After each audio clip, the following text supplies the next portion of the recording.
Today, where we'll hear from Gavin Lee from ACCIONA Energia about the wind farm development process and how ACCIONA Energia work with landholders through the project development phase. I'll introduce Gavin shortly, but hi Gavin.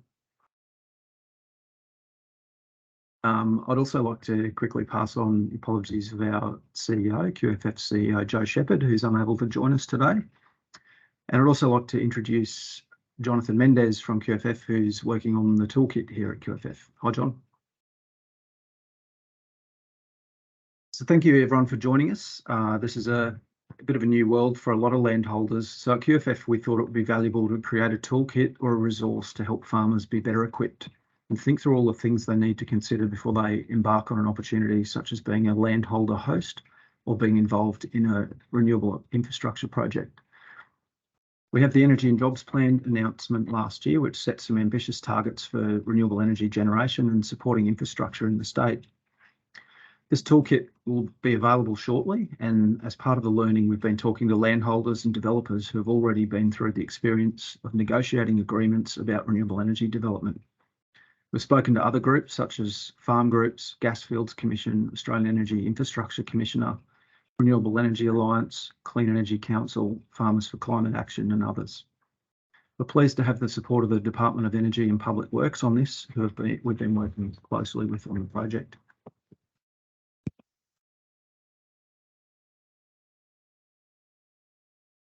The format of the webinar, we'd like it to be fairly relaxed. We have you all as participants on mute. So if you're happy to, if you'd like to ask questions, please add them to the chat box and we'll either try and get to them at the time or we'll answer them and have a bit of a discussion at the end. We are recording this webinar to post on our website as a resource for people. So please, if you don't want to be potentially on the website, please either turn your camera off or either catch it later on. So the Renewable Energy and Jobs Plan was released last year and sets high targets for renewables growth to 2035, predicting growth from 3 gigawatts of installed renewable capacity to 25 gigawatts by 2035. These two images are from the Queensland Energy and Jobs Plan, and the graph on the left shows the predicted growth by technology with the current year on the left and on the right out to 2040 with solar and wind projects leading the charge along with large amounts of storage. The map on the right shows known renewable energy sites and future hydro sites along with what's called the transmission backbone and the 3 renewable energy zones, and you'd be able to find that in the Queensland Energy and Jobs Plan. So the purpose of our toolkit is to help landholders to understand the value of their sites to renewable energy proponents, any relevant legislation that applies to the development of projects on their land, the different stages of project development and how they prepare for negotiations and for the development itself, and what information and advice is available to help.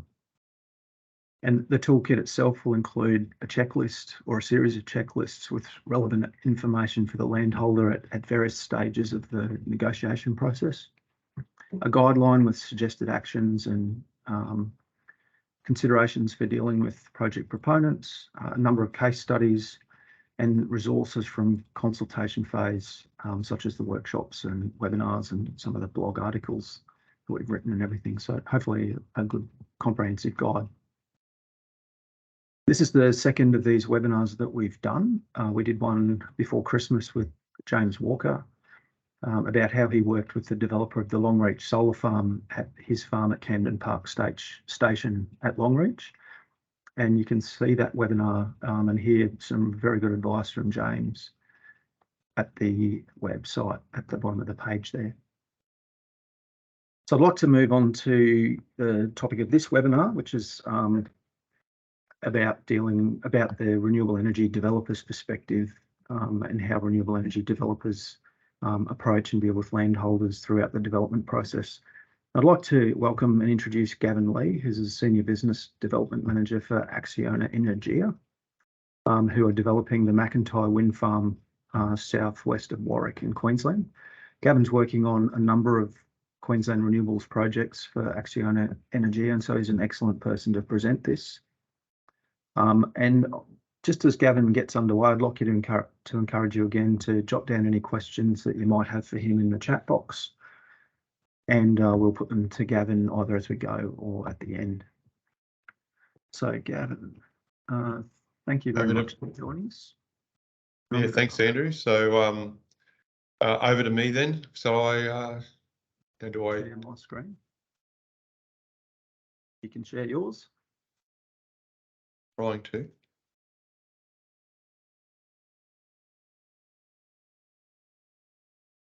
Have you got me set up as a presenter? Because I can't. I'm having trouble sharing. The share button at the top right.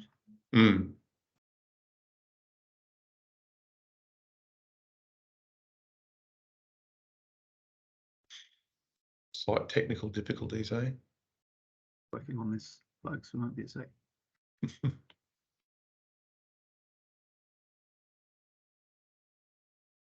There we go. Thanks, Andrew. Thank you, Gavin.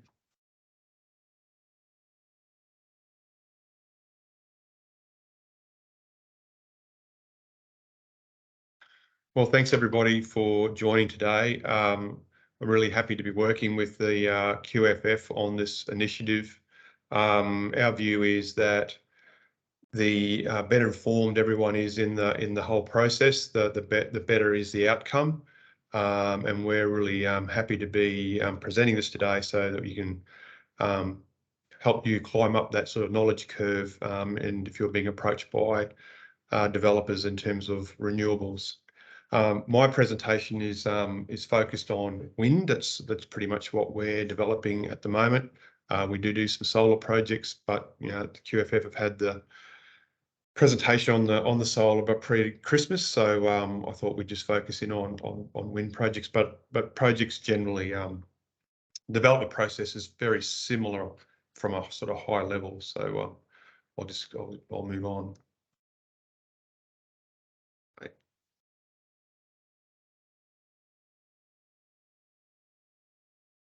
Hang on, Andrew, I'm having trouble getting more. Here we go.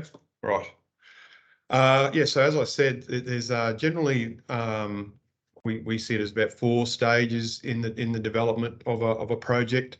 Other companies will have slightly different approaches, but by and large, they're generally the sort of this is the process that we follow here, and it comes about because of the amount of information that we have at the time, and the fact that we're obviously trying to get more information and more detail so that we can better understand the prospect of the project. And as I see it say on the slide here, that the large-scale wind developments in Australia are very similar processes in terms of but timescales vary between the states, and that's largely to do with their planning and approvals processes generally. The other thing is, we show this as like a linear, sort of one step after the other. The reality is sometimes, some aspects of projects are started earlier, depending on how, what sort of information we're seeing about the project and how confident we are about moving forward with the project. The other point to make is ACCIONA here, we do all aspects of the project. So we develop the projects, we design the projects, and we construct and we operate through the 30-year life of the project. So what we like to think that determines how we start out, because we're looking at a 35+ year relationship with landowners. So we start out with that sort of thought in mind. Other developers take different approaches to developing their projects, so that might drive their views on the world. But as I say, we have a 35-year+ view on our relationship with landowners, so we tend to that's how we approach things with our landowners. So first phase is a prospecting investigation phase. And look, I've divided my slides into sort of probably 2 halves. One is what I think is perspective of what the landowner has to think about and be aware of, and what's happening from the developer's perspective on the other side of things. At this stage of the project, look, the amount of information we have and the amount of investigation we have done is largely done at a desktop level. We have very approximate wind speed information. It could be up to 10 to 20%, plus or minus 10 to 20% accuracy, which is certainly nowhere near good enough to make decisions around proceeding with, final investment decisions for projects.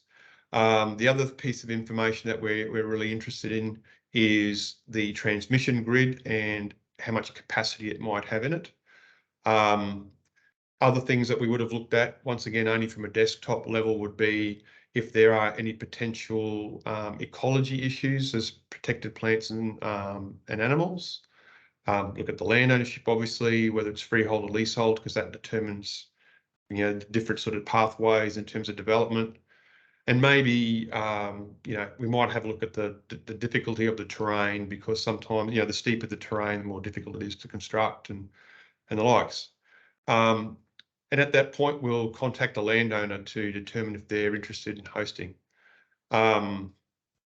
So from a landowner's perspective, if you've been contacted, or if you're ahead of time, you're in a fairly windy area and you think you might be contacted by renewable developers, the sort of questions that I suppose we think you need to have thought about is it going to be compatible with your farming operations? Sort of conversations you might want to have at times of, well, how many turbines might end up on my property? What sort of additional income might that mean for my operations? Will it be the sort of income stream that's valuable to you in terms of diversifying your income streams? And then the other question is, who is the developer? Ask yourself about, like, what's their capability and their financial capacity to develop the project. Sometimes it's hard for people to find these sort of things out, but what is their business and financing model?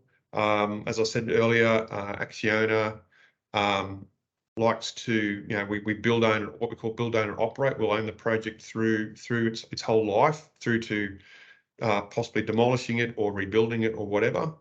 Other people will look at acquiring the land and doing a small amount of a certain amount of investigations, etc.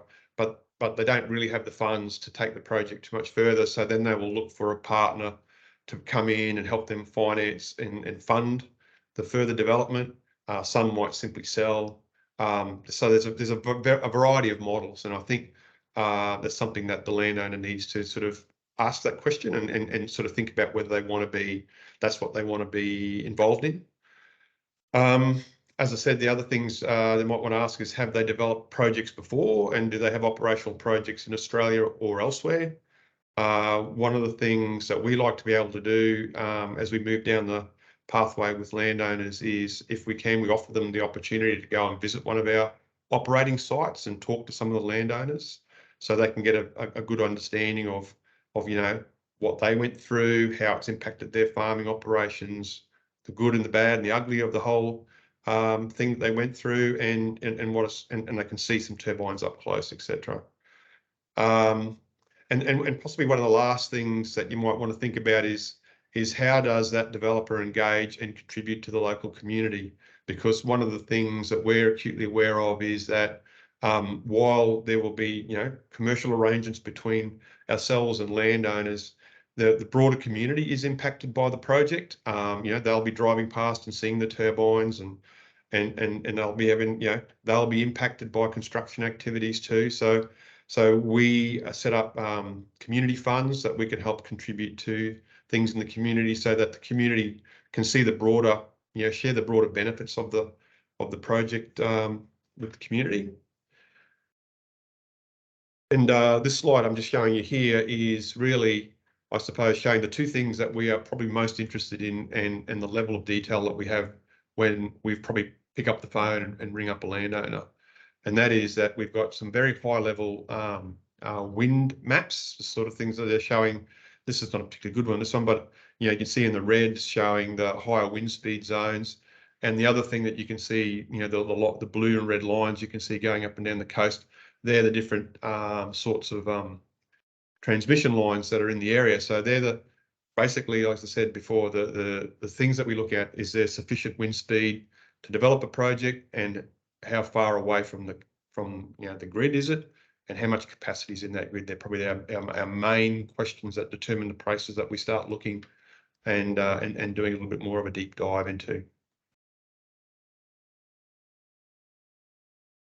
Then we move into, once if a landowner says, look, they're interested in working with us, we move into more of a sort of more detailed investigation phase. And the critical document there with landowners is a license agreement. Other people call it access agreements or exclusivity agreements.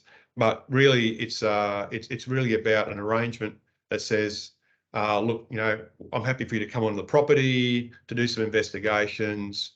And in order for us to do that, we've got to have a few things in place to protect, our, each party. Like, just say, for instance, one of our contractors had an accident on your property. You need to know that we're the ones going to be dealing with it, not you, not being left with trying to sort things out, etc. So from from our side of things, it's a 2 to 3 year agreement. We usually have options to extend because sometimes things can take longer than you think. They're exclusive. We obviously want you to be dealing just with us. And the other thing is primary consideration is there's compensation there for us for the inconvenience that landowners are going to being put to in terms of having people go on their property and generally being bothered by us, etc., for various things.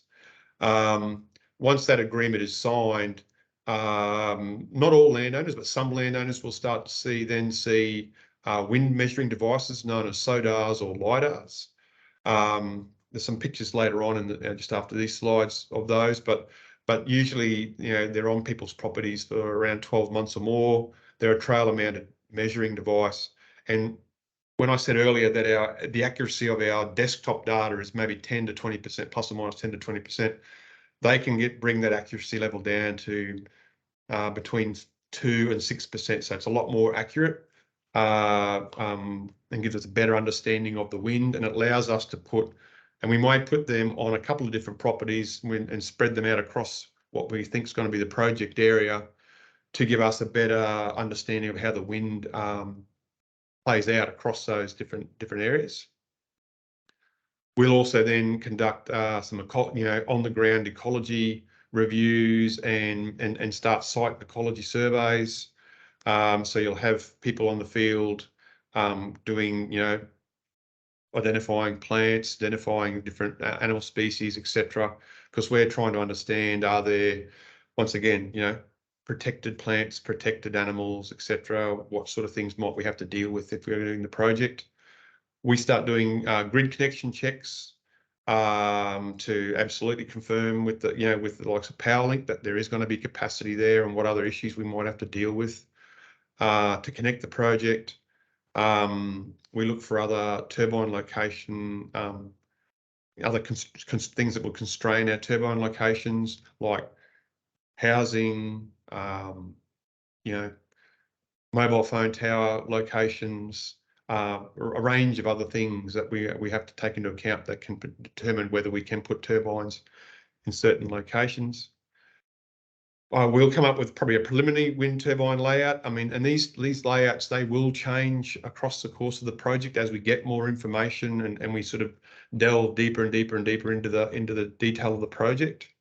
And in some instances, some developers will look to sell their project, be it completely, or they may be seeking other funders to come in and help them fund the project, take it forward. But as I said, it depends on their business model. From the landowner's perspective with these agreements, they need to think about things like biosecurity, property access requirements around notifications, prior to entry, those sort of things. Just to you'll want to know that people are on your property, when they're going to be there, what's going to happen. Are they going to make sure that everything's left the way they found it, and those sort of things? Are they going to be aware of your either organic farming or biosecurity needs. But by and large, these things that we're doing at that time they're low impact. Really, as I said, they're people turning up on a utility. They might have to drive to different parts of the farm to look at different things. That's really the extent of it. Other than, of course, for those landowners who might have a SODAR or a LiDAR. And I suppose the other question I see at the bottom of the slide is, how likely is it that the project may be sold and you will be dealing with, you may be dealing with new people, depending on what arrangements the developer comes to. Now, the next slide here, I'm just showing a LiDAR and a SODAR. So the LiDAR is on the left, and that actually uses a laser to measure the wind speeds. It actually reflects the laser off the very small dust particles in the air. And the device on the right is a SODAR, and that's effectively like a sonar, like a fish finder that you might have under your boat, sort of thing, but on a sort of larger scale, pointing up in the sky. And the idea is a similar sort of thing. It sends sort of high-pitched, high-frequency sort of pulses and picks up the reflected sound, and it works out the sort of the speed of the wind and that from that. And as you can see, we have some yard fencing around them to protect them from the cattle and the likes. Excuse me, Gavin, just if I can just ask a question there about, you mentioned the preliminary wind turbine layout. Yes. I just want to see what level of detail at that early stage you might be able to present to the landholder, and and how they might get a sense of what the impact of the final project might be on the land. So construction footprints, access roads, and those kind of things, because people may want more detail than you'll be able to provide at that stage, I suppose. Yeah, that's a good question, Andrew. And that is the case. I mean, we might be able to do turbine layouts, and as I say, it will vary from. It could be a layout that says, look, we've got no constraints on this, so it'll show you maximum number of turbines possible. But the reality will be, once you apply things like housing constraints, and when I mention housing constraints, the Queensland government, by law, we can't go within 1.5 kilometres of an occupied residence. There are some caveats with that. A landowner might say, look, I'm happy for you to go a bit closer. And if a landowner was doing that, we would give them a lot of information around noise studies at the right time, so they know what they're opening themselves up for. Roads and access roads, Andrew, they would be a little less likely for us to have on those. I mean, generally there's going to be a path that sort of goes to different turbines, but as for the more general access roads, they may not be the sort of things that we've sort of given too much thought to at that stage. But I will say one thing: where possible, we will obviously try and work with landowners and use their existing access roads, if that makes sense for them, so they don't end up, they're not losing arable land, etc., to access roads that we might want to build. Yeah, so it is one of those things where sometimes we are, sometimes I think landowners think we're a little bit cagey when we talk about these things, but it's probably more around the fact that we know that the layout will change and the turbine numbers will change. So, so we just want to be, we try to emphasise that to our landowners that, look, we can show you this, and it's a draft, but and as we move through the development phases of the project, and certainly once we get into the later phases, we will be working very closely with the landowners around the layouts and working, about exactly where the turbines are, where the roads are, anything else that's going to be on the land, because it really want to make sure that that they're 100% aware of where, that it's going to be right for them. So I suppose if there's one thing I can say is we can show you layouts. Please be aware that they are draft, then they will move around. But obviously as we get more and more information, that they become more and more solid, if I can say, for want of a better word. Okay, if I can move, I'll just move on to the next. But so the next phase, we start moving into sort of more detailed investigations. We call it development planning, and that's because typically we'll be gathering enough information to submit planning applications to the government and the likes. So So what landowners will see from us is an agreement for lease. Some developers might just want to have a lease, but we have an agreement for lease. So it locks in all the the commercial conditions that we want for the project between ourselves and the landowner. It's not a lease per se, but it has all the terms and conditions for the lease, so that when we finally get to constructing the project, and that we can easily just then convert it to a lease, and the landowner knows what they're, basically what they're in for. For the likes of us, they're usually 5-year agreements and with options to extend. Once again, we just, some projects take longer than you think. And you want to have spent all this time and effort to find out that for the sake of 12 months or a year or two that that you can't get to build a project. There's payments for construction, the construction phase and the operations phase are negotiated or locked into those agreements. And once again, they're exclusive. In some cases for landowners, there will be easement agreements for power lines that might run across their property.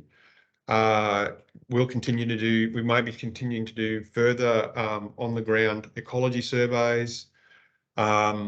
We usually then start looking to step up the wind monitoring only on selected properties, where we start using MET masts or meteorological masts that are the 120 odd metre high towers.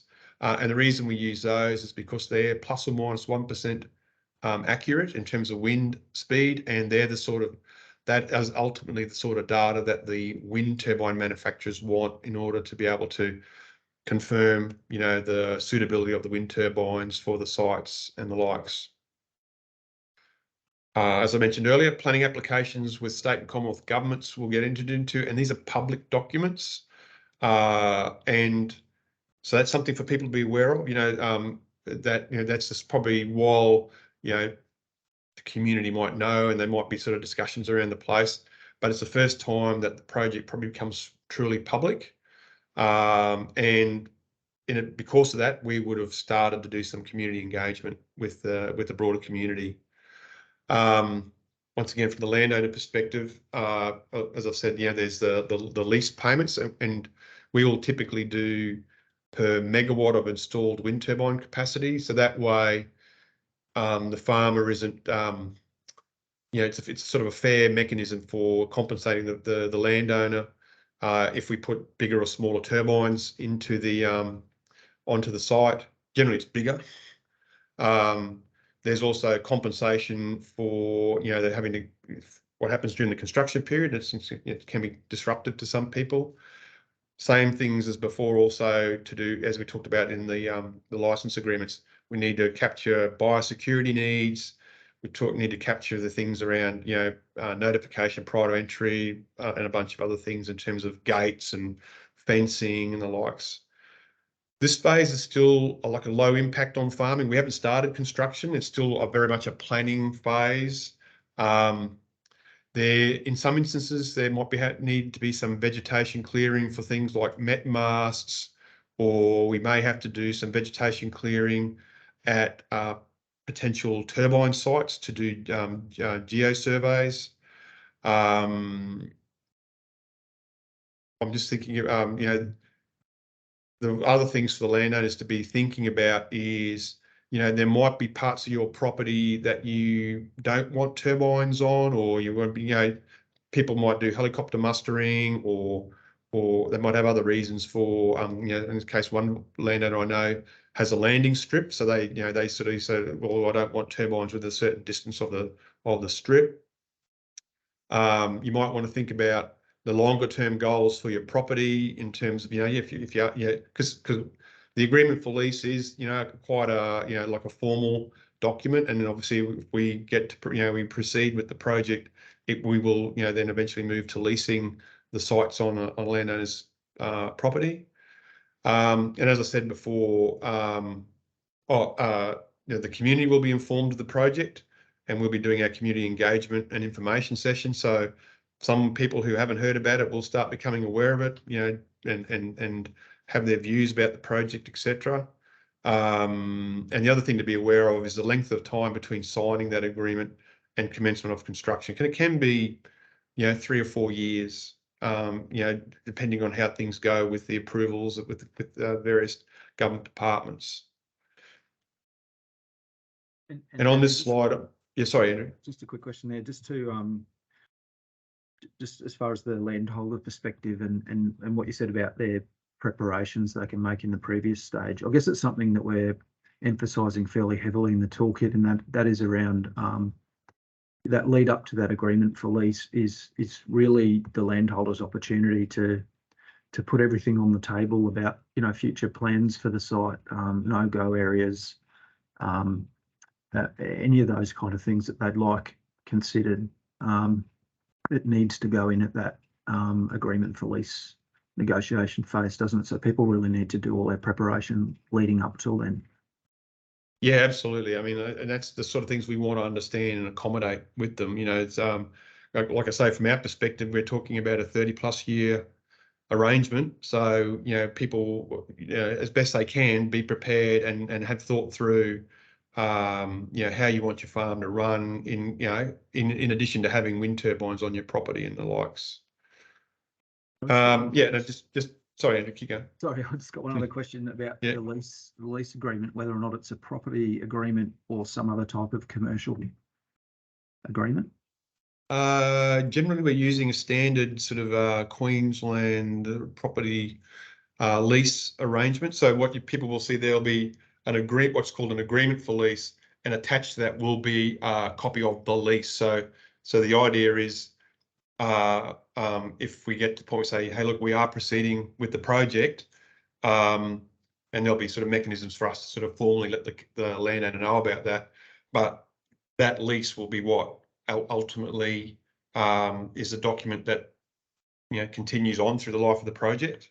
And the other thing to remember also is that the lease areas that we talk about are restricted just to each turbine. So we tend to look for an area around 200 metres long by about 80 metres wide.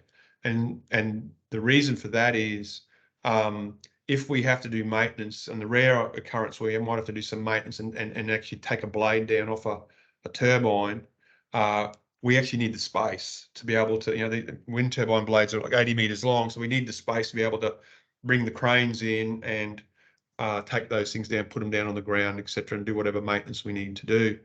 But having said that, we don't fence that area, and from a farm's working perspective, they end up with maybe a 40 metre by 40 metre gravel pad around the base of the turbine, and then the whatever grazing pasture, whatever is restored up to that. So they don't lose, practically they don't lose a lot of use of the land, basically. So I just quickly mentioned before I move on off this slide, on the right there's a picture of a Met mast. So they're like a guide tower that's 120 metres tall, and the reason for that is that we need to be measuring the wind conditions, speed and direction and likes at around the hub, what they call hub height for the turbine. So you can see them from quite a distance. The next phase is engineering and procurement. I see I'm running a bit slow here, Andrew, so apologies for that. And this phase generally runs somewhat concurrently with development planning. But just to give people an understanding, that's where we're doing our much more detailed electrical and civil designs, geotechnical investigations. We're identifying areas for substations, temporary laydown areas for construction. We would have made a full-on application to PowerLink for connection. We start doing things like early procurement activities, looking for suppliers. Some developers in those phases, they're looking to arrange their financing. Not all developers need to do this, but that might be in this phase, other developers are doing that. And we're working towards what we call a final investment decision. And that's where we will go to our senior manager and our board to say, look, we think this project is stacking up and it all looks good. And and the business should make an investment in it. So it's quite a formal process for us. So we do need to have a lot of, have a lot of our details nailed down, etc. So that we can make those decisions and be very clear on what it's going to cost us, etc. From the landowner's perspective, once again, there might be some more vegetation clearing for more geotechnical studies. Some landowners, if we're looking to put substations on land, we'll be talking to those landowners about that and agreeing leases for those things. Once again, as I mentioned earlier, we'll be talking to some landowners about easements of power lines. Questions for landowners will be, once again, this could be a phase where some developers like to either look to bring other financiers or other people into their project. So you might be thinking, could it be a chance that the project is going to be sold? And yet again, dealing with new people. And you might want to start thinking about, because we're getting, as we're getting closer and closer to be able to the point we're going to start constructing the project, you might want to think about what sort of disruptions you might have during construction. And Andrew, here's a time where our layouts, etc., are a lot more accurate, and where we want to talk to the landowners about those sort of issues around construction and the likes, because these are the sort of plans then that start going into the lease. So that, so as I say, as we progress through, we get better information. We can give people better ideas about what the project's looking like. And then we move into construction and then operations. And as I say, construction is probably the time where it is the most impactful on landowners. So we look to, our construction people will look to, we will work with the landowners to see how we can minimise those the impact on their operations. Things like maybe having to temporarily fence areas off from construction activities. Generally, then we're finalising a lot of remaining approvals and consents, and that means some landowners will be asked to, they might have to sign certain documents and the likes. Our community engagement activities are usually ongoing, and we start to look at, that's when we start releasing requests for, people or proposals in terms of what we might be able to help them with in terms of the community engagement and community activities. As I said before, we've identified areas for substations and temporary construction areas. We should be hopefully finalising a grid connection application with PowerLink, and we'll have an idea where the transmission lines, the connection to the grid's got to go. And again, early procurement activities, particularly looking to identify local suppliers where we can. Once again, from the landowner's perspective, they can see things like, a notice of construction commencement. So, as I said, might be required to sign some other documents for project approvals. We will hand over, from our ACCIONA's perspective, we start handing over from development to our construction team, because we've got very different skill sets. And then the main, so the project developer that you've been dealing with will have a little bit less to do with the project, and the people you'll start dealing with more will be the project manager and the project community relations coordinator and the community and the landowner coordinator. And obviously, if we've commenced construction and given notice of that, you're going to start seeing heavy equipment on site, construction of the wind turbine pads and foundations, the access roads, underground cable and overhead power.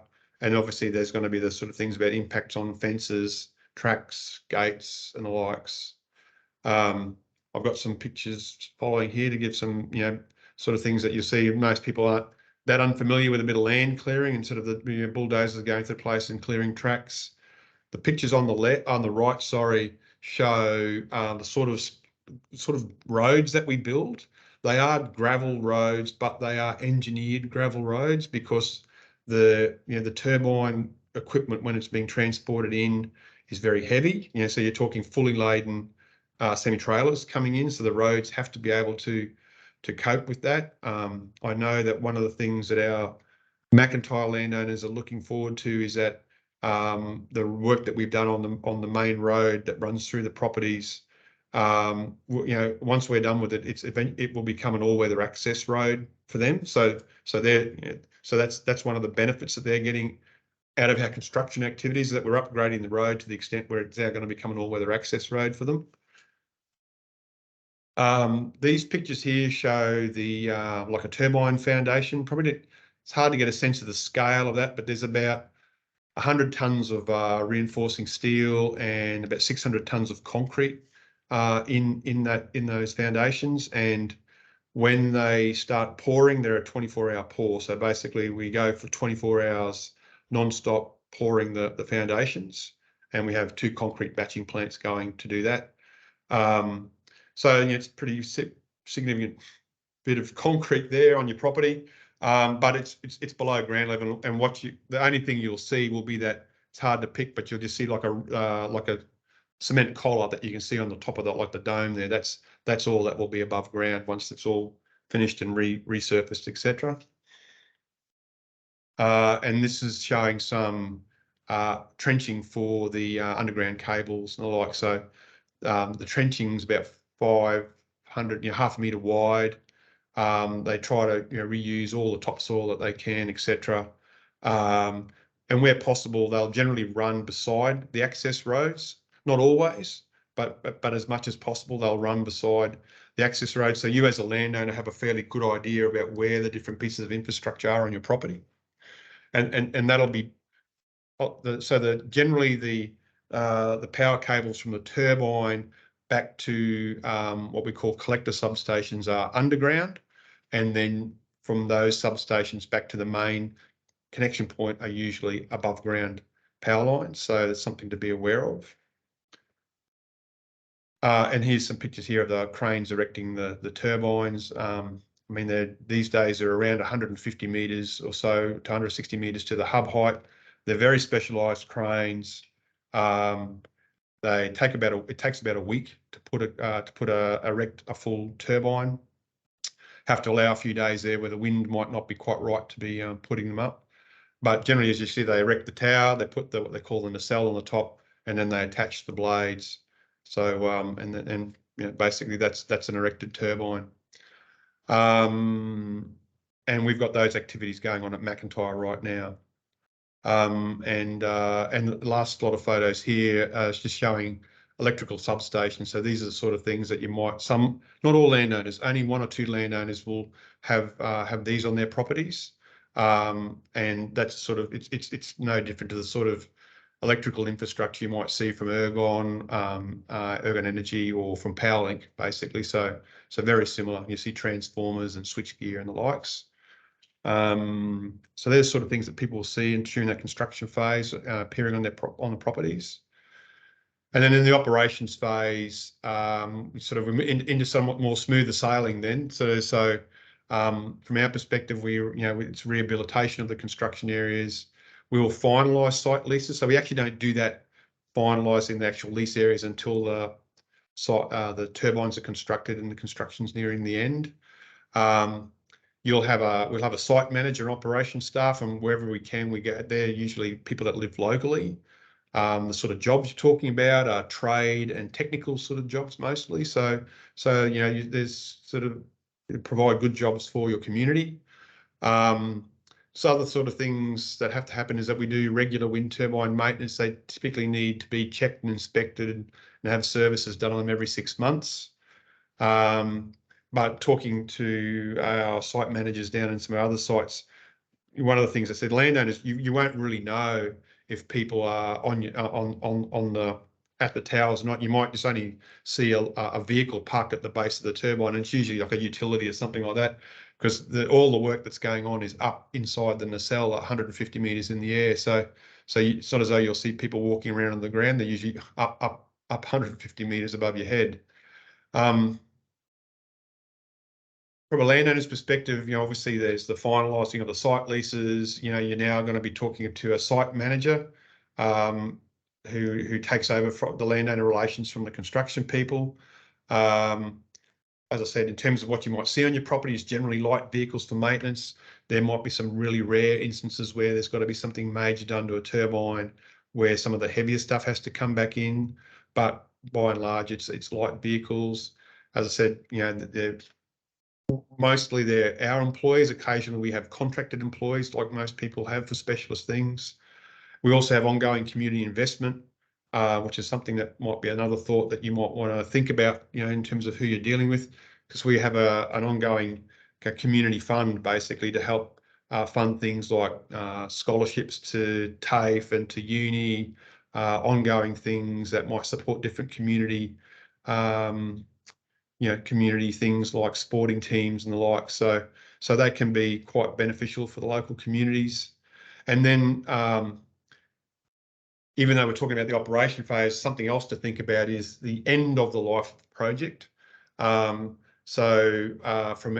our perspective, it's a question about whether we want to extend the life of the project beyond 30 years, end it, or one of the other things to think about is potentially repowering, because turbine technology has moved along a lot. So it might be that one of the options is to repower. But in the event that the project's going to end, obviously you want to make sure that there's an undertaking from the developer to remove the turbines and all the above ground equipment and make good the site. And I've got the same questions on the other side, basically. And I suppose that's a question in landowners' heads is what happens at the end? What happens if you extend? What happens if you end it? What happens if you want to repower, etc. So sorry, Andrew, I took a little bit longer than probably first planned, but that's the end there. So that's okay. There's a lot to get through, and I think you covered it really well. I do have a couple of questions that have come through.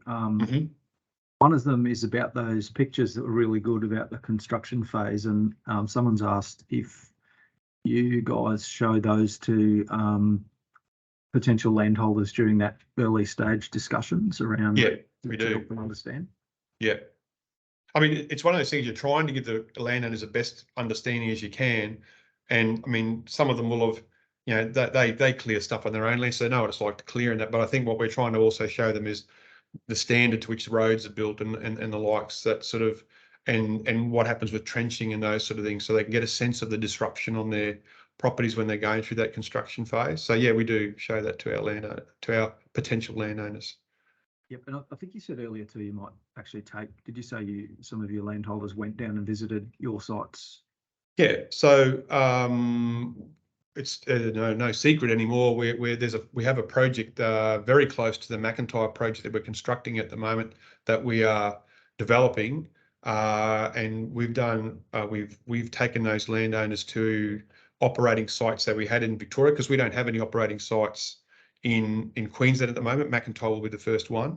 So we took them down to Victoria so they could go and see those sites. They could talk to one of the landowners, talk to our operations manager there, and get up, just stand underneath the turbine and understand what's going to be on my property. Those same landowners will do a formal visit to McIntyre, even though it's across the road from them. We'll make a formal visit for them in a few months' time. But not, I'm sure a few of them have been driving down the couple of the key roads and having a look for themselves anyway to see what's happening. But yeah, that's the sort of things that we want to do. So we want them to be, as best informed as they can in terms of what's going to happen on their property. Great, thank you. And another question relates to the payment, the fees, and someone's mentioned that previously they'd heard about a royalty type payment into the agreements. So I'm aware some of the developers might do that per megawatt hour exported. Yeah, we've been asked about that by landowners, and it's a tricky one to administer, because you get into like the ups and downs of what we earn from electricity on an hour by hour, a minute by minute basis. We sort of find that, look, we say to people, look, we pay a steady charge per megawatt of turbine times number of turbines. It increases with CPI, and it's sort of income that you can go to your bank and say, I've now got this much, income coming in, and it'll be the same income pretty much every year for the next 30 years, increasing with CPI. The problem with the royalty side of things is, like, yeah, you can look at things and go, oh wow, there's prices for electricity are really high, and gee, I'd like to have a slice of that. But there are times where the price of electricity goes negative as well. So So those sort of things, and like I say, administratively, it is just very, very tricky to administer, and then things will come into what happens if turbines are broken down on your property, you're not earning any income from them, a whole range of different things. So, in lower wind months, you won't earn as much as you will in other months. So I've got to admit, I'm not a fan of it, and so it's not something that we will offer to our landowners. But if someone is offering that to you, that's fine. But I suppose from my perspective, on the other side of it, they're just tricky to deal with, basically. Yeah, excellent. Thank you. So just a couple of others. So one's about the community investment, and someone's asked if there's any community investment to reduce the potential impacts on roads and housing for local communities during the construction phase. Well, that's what these are the sort of things we want to find out from the community when we have a process we go through with councils, etc., to understand what sort of things will benefit the community in the construction phase. We are aware of the fact that we are moving, heavy plant and equipment around. It's generally at night, but it can be disruptive. We have to upgrade roads and intersections at times to allow for that stuff to go through. So that's disruptive. So I think that's a time when we have our community engagement forums for people to come along and say to us, I'm concerned about this, and can we talk about how you're going to help, help the community sort of cope with that? And I think that's one of the things that we are aware of, that there are areas that are windy, right? There's going to be our project, it could be another project, could be 2 or 3 projects, and I think as a broader group as an industry, we have to be sort of conscious of the fact that it can be fatiguing on communities as well when these going through all this construction phase work, etc. Right. Yeah. Okay. Thanks very much. Okay. Well, that's been good. I think that's the end of the questions. Gavin, it's been great to have you. Thank you very much for your time and speaking so openly about the process and showing us all those photos and everything too. That's been. Yeah. No. Hopefully everyone got something out of it.